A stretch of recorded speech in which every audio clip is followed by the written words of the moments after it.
Assalamualaikum warahmatullahi wabarakatuh. Hai everyone, perkenalkan nama saya Nurul Ismi Azizah. Nama saya Hamzah. Nah, di video kali ini kami akan berbincang-bincang mengenai hal-hal yang harus kita ketahui tentang bagaimana sistem pemerintahan di sebuah negara. Nah, di sini kami juga akan membahas sistem pemerintahan di negara kita sendiri, yaitu di negara Indonesia. Nah, jadi kan selama kita sekolah kita mengetahui itu sering juga kita dengar kata demokrasi, yang mana demokrasi itu sebagai acuan pemerintah di negara Indonesia. Jadi nih, Ismi, kalau menurut Ismi demokrasi itu apa sih? Jadi, demokrasi itu sebagaimana yang sudah kita ketahui, di Indonesia ini menganut dalam sistem demokrasi.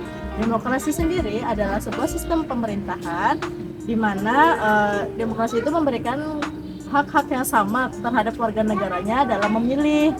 Seperti itu. Singkatnya, demokrasi sendiri itu adalah dari rakyat untuk rakyat dan kepada rakyat.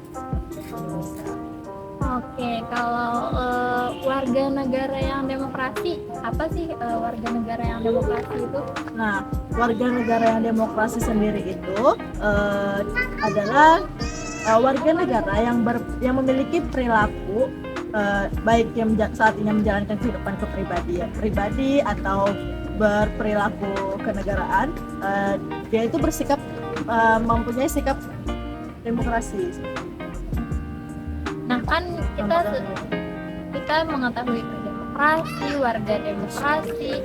Sekarang nih, gimana nih demokrasi pemerintahan itu yang berjalan di Indonesia? Jadi demokrasi ini kan sudah ada dari zaman kemerdekaan ya. Nah, dari zaman kemerdekaan hingga saat ini tuh demokrasi itu mengalami beberapa perubahan fase. Ada 3 fase. Yang pertama disebut juga dengan masa Republik Indonesia I, di mana masa ini nih memicu kepada demokrasi parlemen, terlalu menonjol kepada parlemen dan partai-partai politik saat itu, sehingga demokrasi ini bisa disebut dengan demokrasi parlementer. Yang kedua, masa kedua disebut dengan masa Republik Indonesia II. Di sini banyak sekali mengatakan bahwa demokrasi ini menyimpang dari demokrasi konstitusional karena berlandaskan kepada demokrasi rakyat. Yang ketiga yaitu di zaman reformasi, demokrasi ini disebut dengan masa Republik Indonesia III, di mana sesuai dengan demokrasi konstitusional dan berdasarkan kepada demokrasi presidensial, sehingga itu tetap terlaksana sampai sekarang. Namun ada beberapa pihak yang mengatakan bahwa demokrasi reformasi ini nih mengalami kewujudan, di mana demokrasi ini hanya memanjakan para elit politik saja, sehingga masyarakat Indonesia sendiri tidak merasakan hasil demokrasi yang seharusnya seperti itu.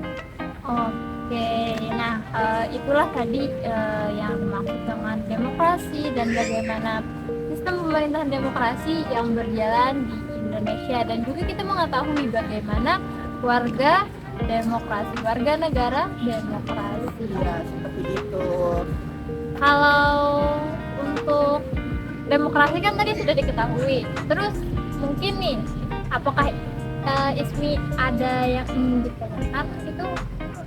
Jadi kan karena kita sudah tahu warga negara demokrasi tadi menjalankan demokrasi, atau sebagaimana yang sudah kita ketahui demokrasi sebelumnya, menurut Hamisa sendiri ada nggak sih hubungan, kan kita ini negara-negara yang mayoritas Islam kan, kira-kira ada nggak hubungan antara demokrasi dengan Islam sendiri? Nah kan kalau kita lihat dari segi pengertian tadi, demokrasi itu adalah sistem pemerintahan. Nah, di mana sistem pemerintahannya itu yang mencakup keadilan, pengambilan keputusan secara bermusyawarah. Nah, sehingga Islam pun mengajarkan tentang keadilan.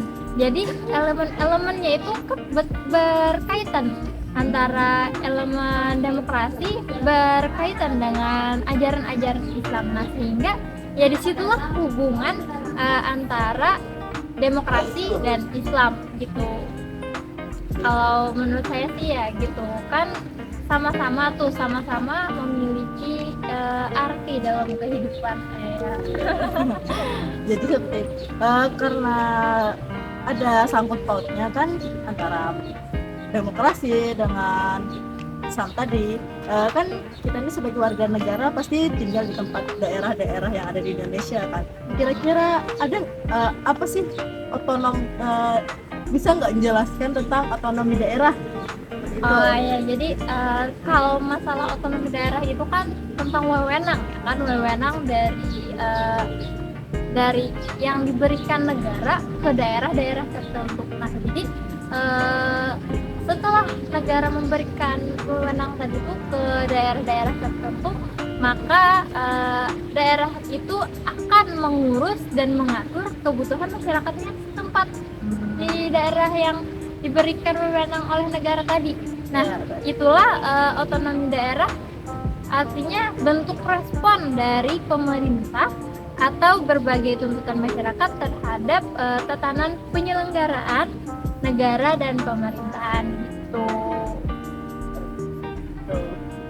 Nih kalaunya untuk misalnya kan tadi sudah nih tentang demokrasi, terus bagaimana demokrasi berjalan di Indonesia, juga kita mengetahui warga demokrasi serta hubungan demokrasi dengan Islam, dan kita mengetahui otonomi daerah, dan juga kayaknya ada deh yang lebih menonjol kalau di pelajaran kewarganegaraan itu adalah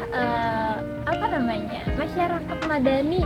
Nah, saya pernah mendalam masyarakat madani, sedangkan acuannya itu adalah sistem pemerintahan dari Madinah, kota Madinah. Nah, sekali. Jadi apa sih Ismi mungkin yang lebih spesifiknya gitu penjelasannya? Jadi seperti ini, masyarakat madani biasanya disebut dengan civil society. Itu berasal dari bahasa Arab ya, seperti kita tahu madani mirip dengan kata, diambil dari kata bahasa Arab yang memiliki yang yaitu Madinah, di mana memiliki madani ini memiliki dua arti tersendiri secara etimologis, yaitu masyarakat kota, dan ada juga yang menyebutkan bahwa itu adalah masyarakat peradaban.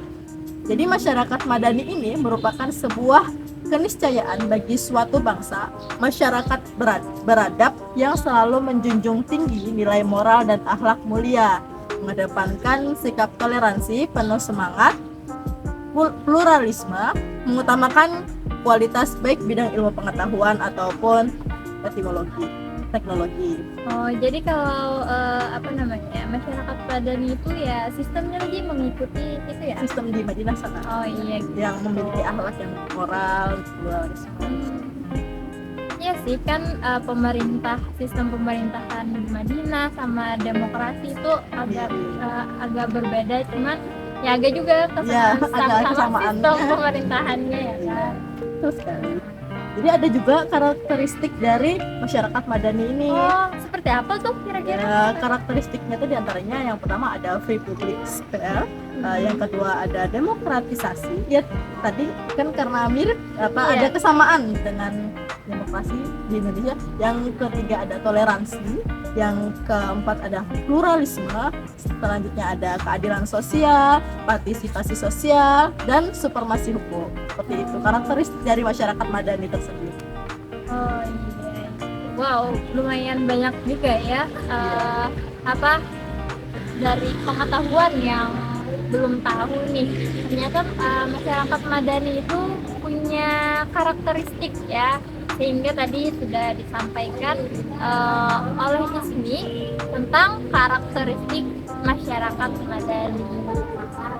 Jadi ini nih aku pengen nanya, sebenarnya banyak banget yang yang membingungkan dari sistem pemerintahan di Indonesia. Menurut Hamisa sendiri, apa sih prinsip tata kelola yang baik bagi pemerintah? Nah sekarang ini kira-kira kalau ada contohnya apa kira-kira? Ya, jadi kita sebelumnya kita harus mengetahui dulu prinsip-prinsip dari pemerintahan ini apa sih gitu kan, supaya bisa kita tuh memberikan contoh dan juga menjalankannya di sebuah ruang lingkup pemerintahan gitu. Nah, jadi untuk prinsip tata kelola pemerintahan yang baik itu yaitu pemerintah harus memiliki partisipasi.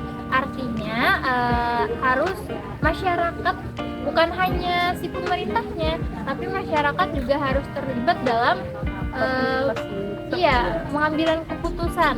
Nah, sehingga baik itu keputusan publik ataupun keputusan politik. Jadi masyarakat di sana harus terlibat. Jadi pemerintah itu harus partisipasi kepada masyarakat juga. Nah, terus pemerintah yang baik juga harus terbuka dan transparan. Jadi tuh kayak gimana ya? Kayak ya jangan tertutup lah jadi seorang pemimpin kan, namanya juga ruang lingkup pemerintahan. Nah, maka dari itu sistem pemerintahan yang baik itu harus terbuka dan transparan kepada masyarakat agar saling merasa nyaman kan, sama-sama saling menghormati. Oh, pemerintah ini ternyata terbuka, jadi gimana nih kalau ada masalah, kalau ada apa, jadi semuanya untuk menyelesaikan masalah itu dengan musyawarah tadi. Makanya keterkaitannya juga ada hubungan dengan demokrasi tadi juga, pemerintahannya gimana kan, sama Islam juga gitu. Karena negara kita sendiri ya negara yang mayoritas Islam gitu. Jadi kesimpulannya negara kita demokrasi itu berarti sama saja seperti musyawarah ya. Iya. Untuk mengumpulkan pendapat, orang bisa berpendapat baik dari pribadi, baik secara langsung maupun dengan perwakilan. Iya gitu. Juga menganut sistem keadilan juga gitu. Nah, kalau untuk apa tadi contoh ya? Iya, Contoh tata kelola pemerintahan yang baik, gak usah jauh-jauh sih, di organisasi kita misalnya kan di sebuah kampus. Nah, di sebuah kampus itu kan banyak tuh yang mendirikan terbangunnya organisasi ini, organisasi itu, UKM, UKK gitu kan, termasuk sebuah ruang lingkup pemerintahan, organisasi kecil. Nah, jadi tata kelola pemerintah yang baik dalam organisasi ya tadi setiap pemimpin partisipasi kepada anggota, transparan gitu, kayak terbuka juga kepada anggota-anggotanya. Maka itulah yang menjadi tata kelola pemerintahan yang baik. Baiklah, mungkin demikian pemaparan kami. Singkat-singkatnya, semoga dapat